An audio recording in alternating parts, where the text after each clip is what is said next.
when I was looking around, I was getting angry because it was their dad and their uncle and their grandfather, but it wasn't mine.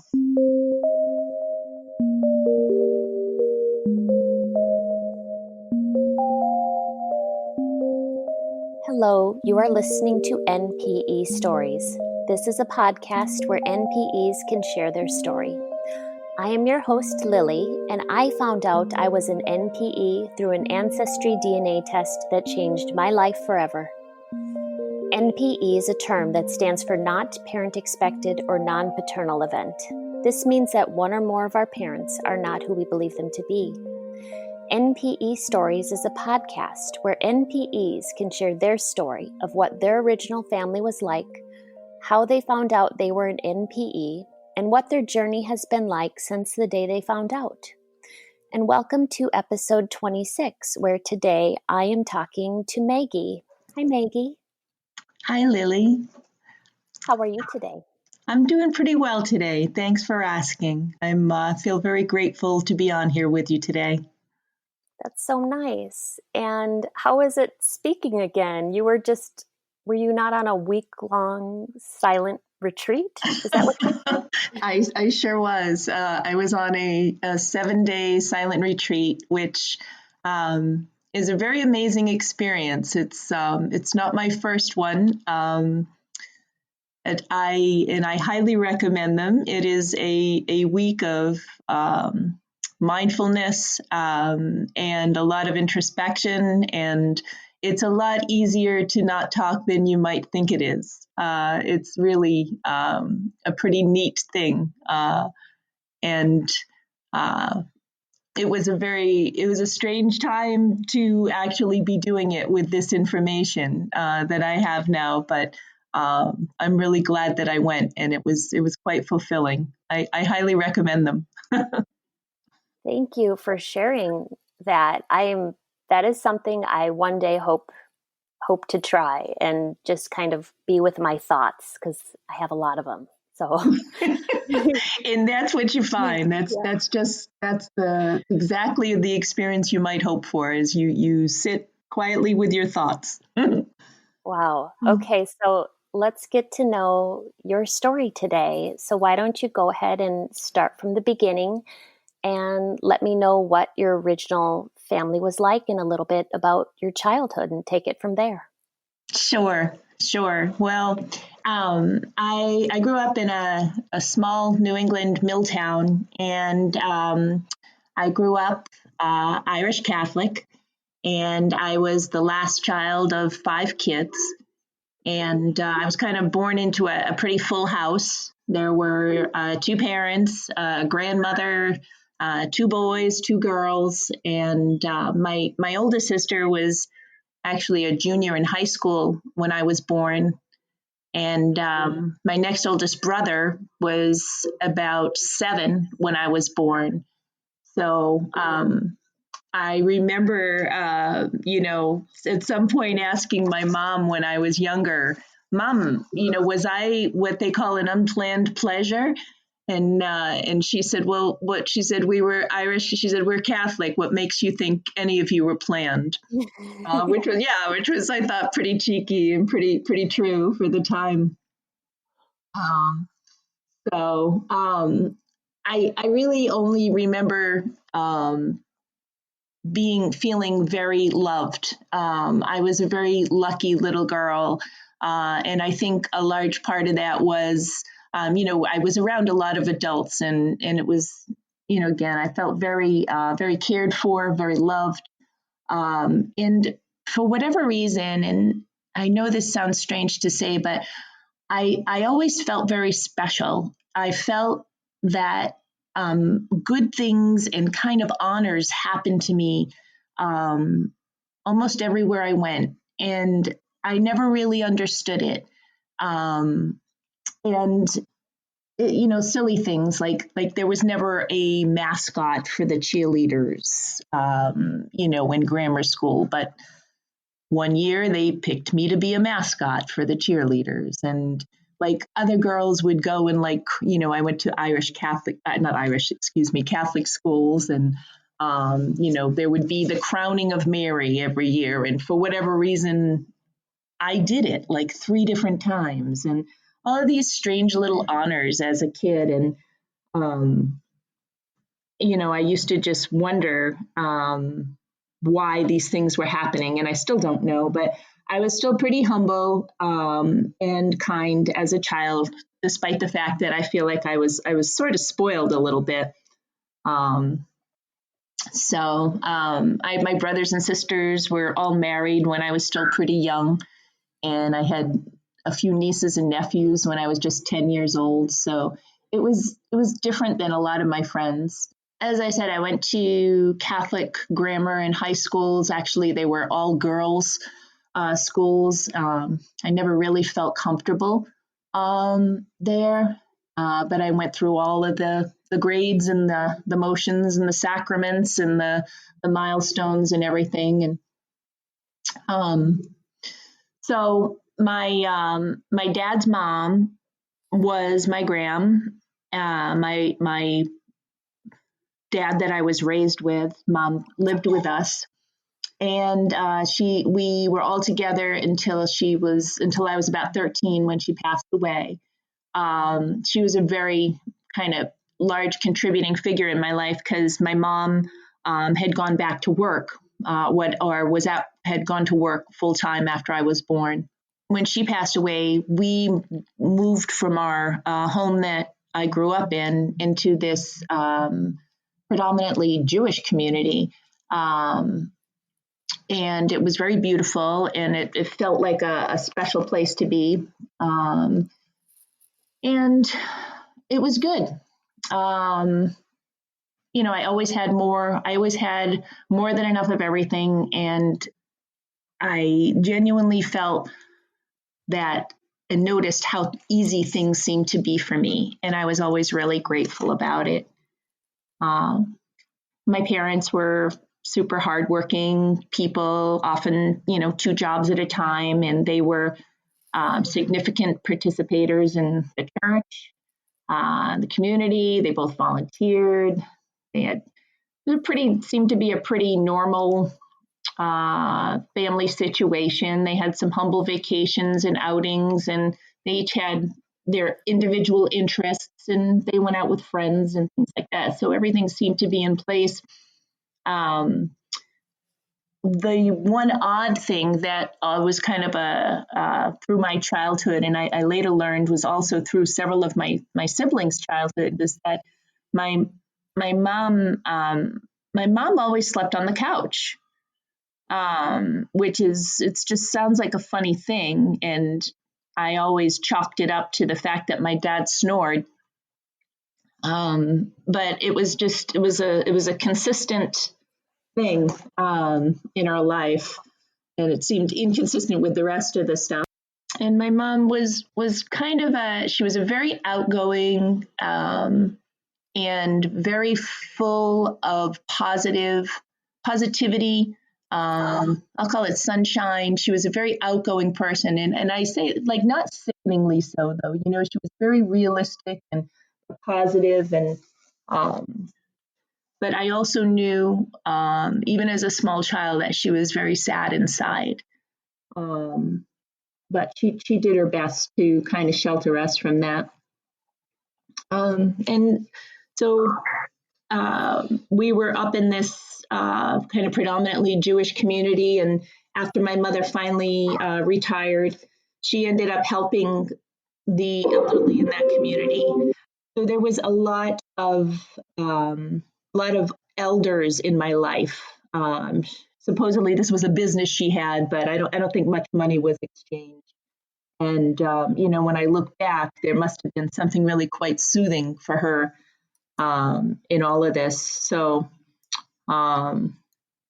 anyway, my parents, they put us all through college. It was a good life. And when my parents died, I was 39 with my mom and 41 with my dad. And at the time, it seemed like a huge ripoff. I felt like I was surely just much too young to lose my parents. And that's the nature of being the last one and being, having been born when your parents were close to, 40 and 43, I guess my parents were when they had me. Thank you for sharing that about your family. And so you definitely are the baby. I am the baby, and I was spoiled but not rotten. Oh, that's a good way to put it. So, So now, how did you find out you were an NPE? well, my adult children, who are 20, 25 and 20, almost 28, and who are half Jewish, at least culturally. Their dad is 100% Ashkenazi Jewish.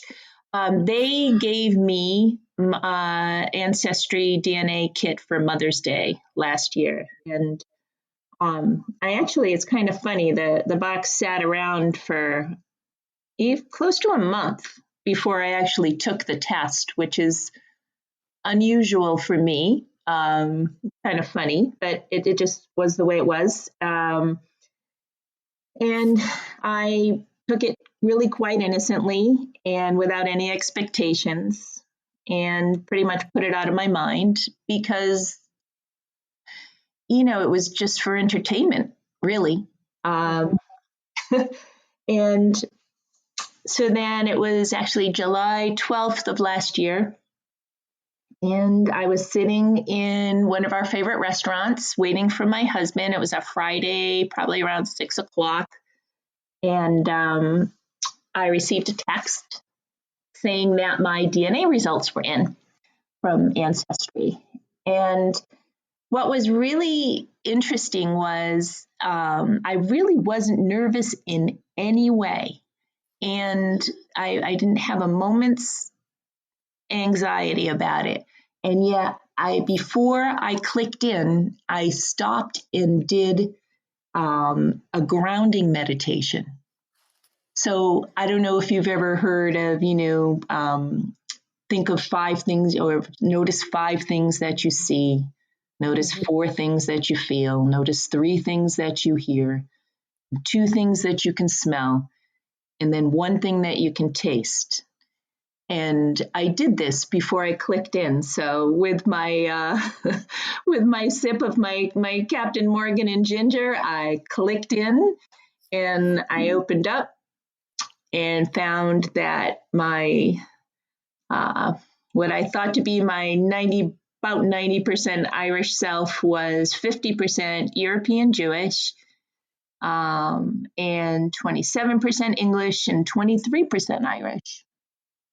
So it was a big surprise, but it really didn't click in at that point. I was actually kind of amused because I just assumed it was wrong. And I wonder if other people do as well, but I became like clamoring for, different theories. I had all these different ideas in my mind of what could possibly have happened. And then I started getting a little nervous. So I ran into the bathroom and I called Ancestry.com and asked them about the validity of the test and validity of results. What were the chances that what I had wasn't true? And I learned pretty quickly that it was true. And at that moment, I was coming pretty close to a panic attack. And so I was just doing some breathing and sitting in the bathroom for a few minutes. I came out and my husband was there. And it's kind of funny. It wasn't until I saw him that I really felt it. And by it, I mean the it that can continue to come into my life almost any time.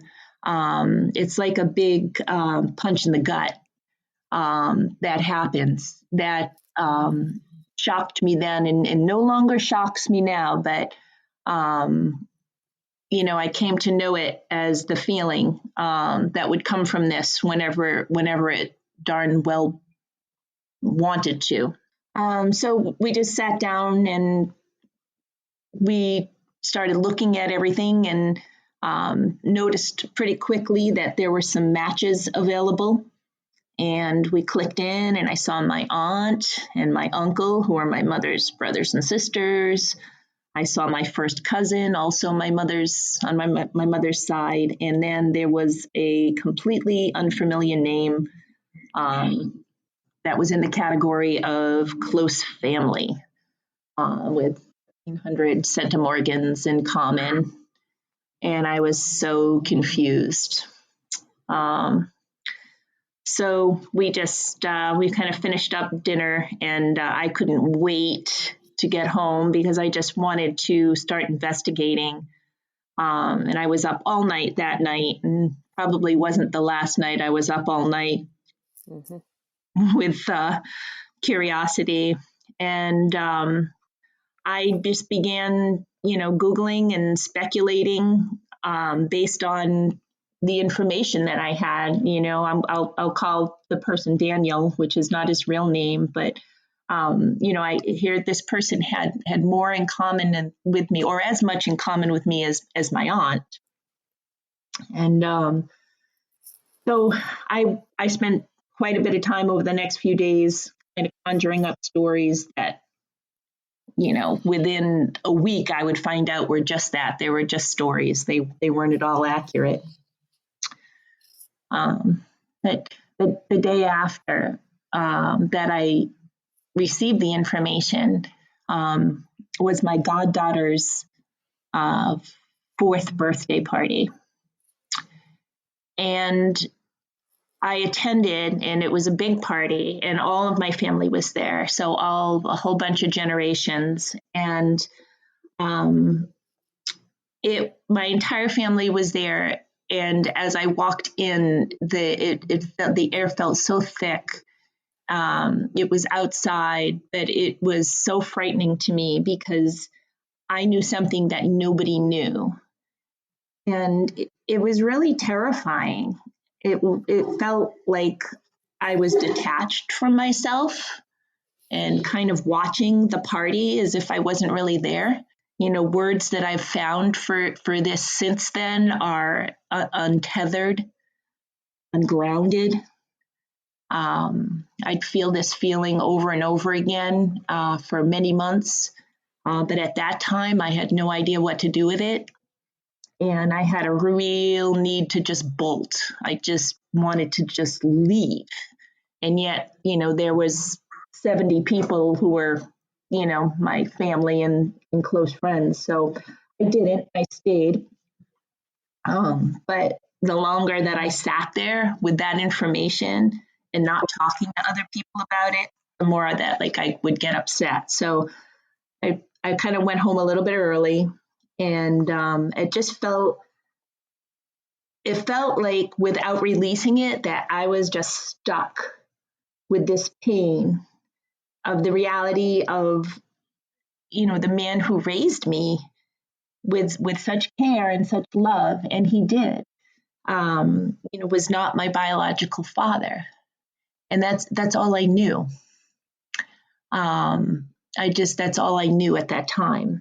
And when I was looking around, I was getting angry because it was their dad and their uncle and their grandfather, but it wasn't mine. So I needed to come up with a plan, and I did. So my first bold move was to contact my new close family member. I contacted him via Ancestry messaging and just kind of politely asked if he knew who I was, since I didn't know who he was, and if he would like to connect. And he responded very quickly, which was delightful. I know people can wait an awful long time for those responses. And we made a date and a time that we were going to talk. which was just a couple of days from then. So that was good. So as soon as he said he was going to call at 8, he called right at 8. I was very impressed. And the first thing he said to me is that I have to tell you that, my name is not Daniel. I am not Daniel. So I was like, okay. I said, is this your DNA? And he said, yes, it is. So he said that he was, and again, this is not his real name, but we'll call him Adam, and that he was Daniel's son. And that his dad had registered the kit and then gave it to him, as well as they did this, I guess, with all of their cousins. And so that explained that, which was good.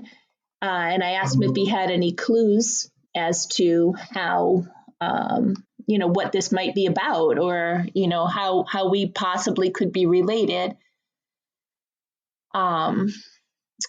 And he said, well, I know you're not related to my father because all of his cousins did this, either, one generation or the other had all done the DNA testing, and he was able to compare or try to compare my DNA with all of theirs, and he came up empty. So there was that. And he said, and the second thing is, he said, at some point, I think in an email, I might have mentioned the town I was from. And so he said back to me, oh, well, another clue is that, his mom and all of her siblings and his parents were all from the town that I was born and grew up in. And as he was saying it all kind of came true for me. I understood, like, right at that moment, exactly who his mother was. And, it was a very defining moment. It was, I actually, like, not to be gross, but I actually, like, almost threw up. I, like, retched a few times. It was the same feeling that I had when I had learned, like, so many years ago that my mom had stage 4 cancer. It was like that feeling of, wow, does this really suck? And there's nothing I can do about it. Just nowhere to go, nowhere to hide. So we figured out just who we were to each other. He's my nephew, and his mom is my half sister. There are 4 more siblings there. And his grandfather is, I'm his grandfather's biological daughter. So he was a man, that I knew very well. He was a really important and generous family friend of ours. He was the brother of one of my mom's best friends. He was also my mom's boss. And he was the owner of the store that she worked at for 31 years. Oh, wow. Yeah. I knew him very well. He was a lovely man. He was a kind and very generous and, very, I'm going to say socially generous. People knew he was a good man. He was well known in our town as being a very good person. I have lots of memories of him. He was a very tall and large statured man. And I remember just as a little girl, like, my family wasn't particularly touchy-feely or huggy or anything, but he always would reach over and give me a big hug and very, very comforting. I was at his store for regular visits all the time, and after school, certainly, when I was younger, because my mom was working. He and his wife were friends with my parents. They all went to dinner.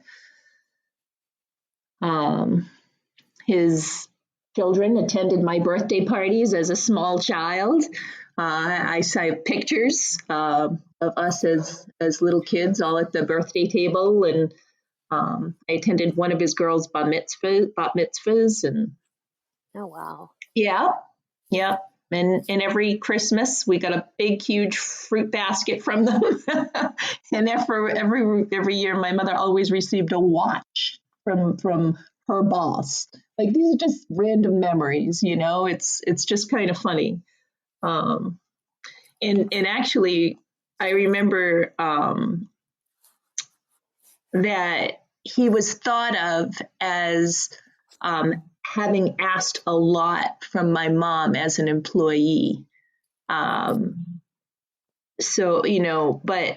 as a matter of fact, it was said that he brought the accounting books to the hospital for my mother to balance the books while she was in the hospital having me. Oh, really? Right? So there's the story, and it's kind of funny because it was told in the manner of, that's a tough boss, but it all seems to make a little bit more sense now. But even as a child, it just seemed to fit because both my parents had super strong work ethics.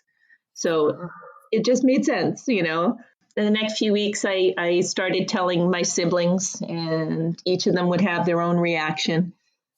And some of them, were able to feel the whole thing very deeply, and others just couldn't go there. It's too much for them.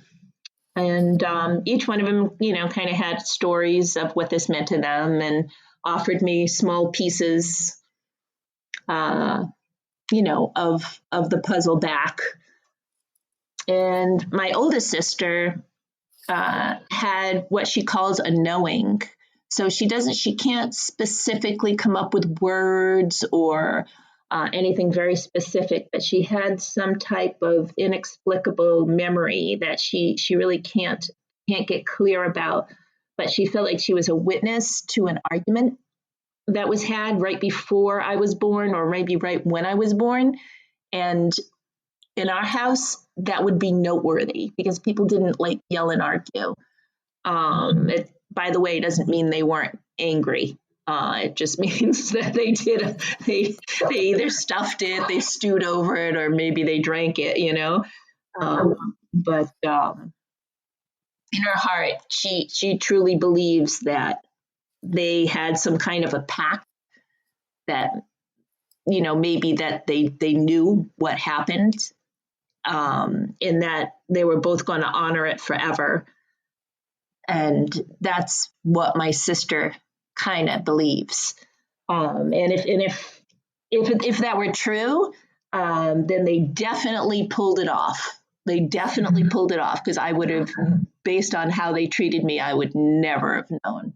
You did not sense, you said he was an affectionate, he was a kind man, but you didn't sense that he was certainly wasn't treating you as his daughter? Or you tell me. Well, my dad,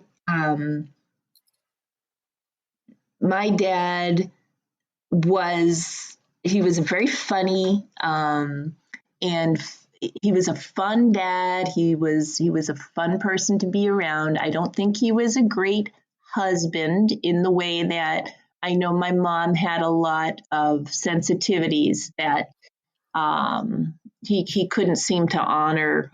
He let's see, how do I back up over this? I'd like to say that my dad was a bit egocentric. So he often would take things from his own perspective, and he was an only child, and his dad was gone when he was 3 months old. So he grew up, talk about spoiled. And he had a hard time taking other people's perspective on things. So I would say if my dad knew, he would have had a really, really, really hard time loving me up the way he did. Okay. I was very special to him and to, as well as all the other kids were as well. I don't think I was any more special, but in my heart, I don't feel that he could have known. But I'll never know. He really would have pulled off something if he did. That's for sure. But it sounds like you think maybe your mother knew. I don't know. Yeah, you don't know. I don't. I really don't know. And it's.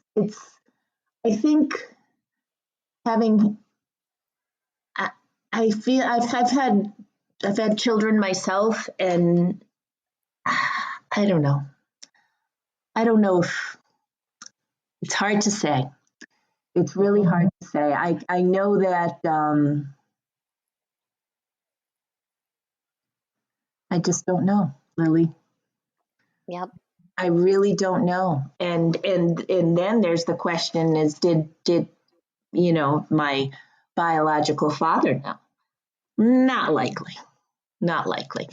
All of the dinners and all of the occasions happened after I was born. If people knew, could they have all continued to be close like that together? Mm-hmm. I don't know. It would surprise me. Well, you have connected with your biological paternal family because that's how you started messaging with them on Ancestry. How is that communication going with the new biological family? Well, my niece and my nephew, or half niece and half nephew, are amazing, and they're very kind and loving, and I continue to speak with them maybe every couple of weeks now, and I was hoping that I could learn a little bit more from them. It was that was an easy entry, if you will, having to reach out to what would be the children of my biological dad. Who knew me, by the way. I mean, of course they knew me. They, and have that conversation was going to be a little bit harder. So I really hoped that perhaps I could get a bunch from my niece and nephew, but they, they're much younger. And sadly, they've been estranged, I guess, from that family for about 10 years or since my biological father had passed away. And so they continue to show me kindness and understanding on a regular basis. But I began pretty quickly to prepare to reach out to my half siblings, and I wasn't. I was able to find quite a bit of information on them, and I had email addresses, and I had phone numbers, and I had snail mail addresses. So I started with some phone calls. And I made 4 phone calls, and I got back two different return calls, and they were really friendly and very kind. They were like, "Oh my goodness, it's been a lot of years. How have you been? Tell me about your family. We have such nice memories." And then I was able to talk about all of that, all the light stuff, and then I was told my story and presented information to them. One was pretty generous about the possibility. They were like, "Okay, maybe," and then the other really eventually got pretty upset in the conversation, and I could tell it, she didn't want to talk about it anymore. my real need to speak with them and to talk with them, number one, was about my medical history. I was, I was super concerned when I started looking at things. Well, my mom was very dear friends with my biological father's sister, and I remember being 19 when she passed away and thinking how young she was. And so I started looking things up, and I eventually went up to vital statistics, and started looking up like death certificates and things because I really wasn't getting any information. And I learned that he had four sisters, and I learned that one of his sisters passed away when she was 47, and another, the one I remembered, when she was 65, and it was of metastatic breast cancer. Oh. So I started getting a little nervous about the information, and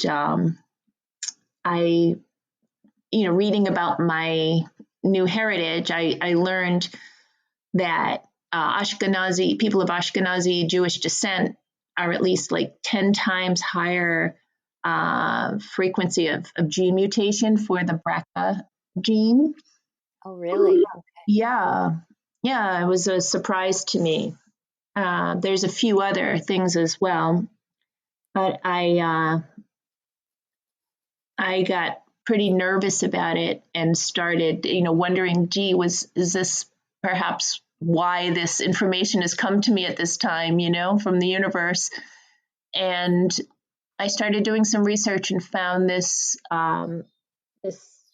study called the Before, BFOR, and it stands for the BRCA Founder Outreach Study. And so the woman who kind of identified the gene mutation, this is a pilot study that's been going on for about 3 years now, and it's in New York, Boston, Philly, and LA. And it's free testing for anyone 25 years or older of Ashkenazi Jewish descent to raise awareness and provide information for people about BRCA gene mutations. So that's a really good thing for people to know about. And yeah, I'm really grateful to say that I did not come back with any apparent mutations of that gene. So I'm a lucky girl. Thank goodness. Yes. Thank goodness. One really nice thing that happened, if I could share, was, even when I was telling my brothers and sisters about everything, everyone had kind of, like I said, their own story. But one day I came home, it was like a Monday, I'd say 3:00, and in my backyard, sitting on our little veranda, were all my brothers and sisters and my husband. And that was a very unusual thing to happen on a Monday at 3:00 in the afternoon. And I was so sure that like there was something, else that they had to say. I was so nervous. But I sat down and they said to me that that when I told each of them that they all had like their own feelings and their own stories, their own thoughts about it, but that occasion, that night, was just for me. And they were all there without any reactions, without any stories to tell, and they were there simply. What I've learned is to hold space for me. And it was the most beautiful thing anyone could have ever done. And I've heard the word hold space before, but it's so beautiful. I looked up kind of a definition that I just want to share. And it came from a palliative care site. but they call it they say that holding space is a willingness to walk alongside of a person in whatever journey they are on without judging them, making them feel inadequate, trying to fix or sunny side the situation, or trying to impact the outcome at all. Like, isn't that so beautiful? Maggie, I love that, and I love your family. Thank you for sharing that. You bet. You bet. I love my family too. I'm so lucky. I want a space like that. Well, I'm going to hold some for you. Oh, that's something I hope I can do for somebody someday. That's sweet. I'm glad you shared that. Thank you. Thank you. My discovery's given me some pretty rich gifts. It's taken a bunch from me, but it's given me a lot of things, and it's given me like this whole new relationship with myself, and it's given me a deeper relationship with my family. I have this great budding relationship with my niece and nephew.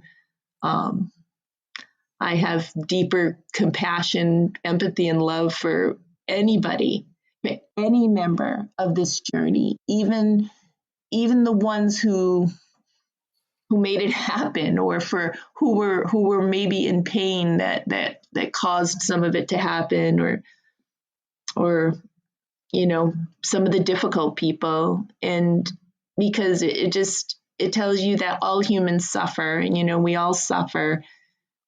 And one of the nicest things is I'm getting more and more trusting of myself and my own feelings every day. I'm getting better at kind of creating limits for myself and holding to them. And every day is an opportunity to be like super present and not to cling. And this event in my life, it's like, your puzzle in my life might have been, I don't know, 6/10 done, if you will. I'm 56. And it felt like someone came around and just flipped the card table over with all the puzzle pieces that I knew so far, over, and they're just kind of all on the floor. And so if I was still clinging to each one of those pieces, I'd be in pain every day. And so instead, I've learned how to live with more flexibility, and knowing that things in life are always ever changing, and it lets me kind of surf the waves, of life every day, even when they come fast and furious, like they can, being an NPE. And I've created a social media profile called the Mindful NPE, and I'm hoping to create and hold space for people like us, Lily. And Great. Tell yeah. people. So now, say again where, if people want to hear more about you, they can find you at. Say you say the details again. Oh, sure. There's a secret Facebook group called the Mindful NPE. And I'm also on Instagram and Twitter, also the Mindful NPE. And I've just begun, so. So have I. So,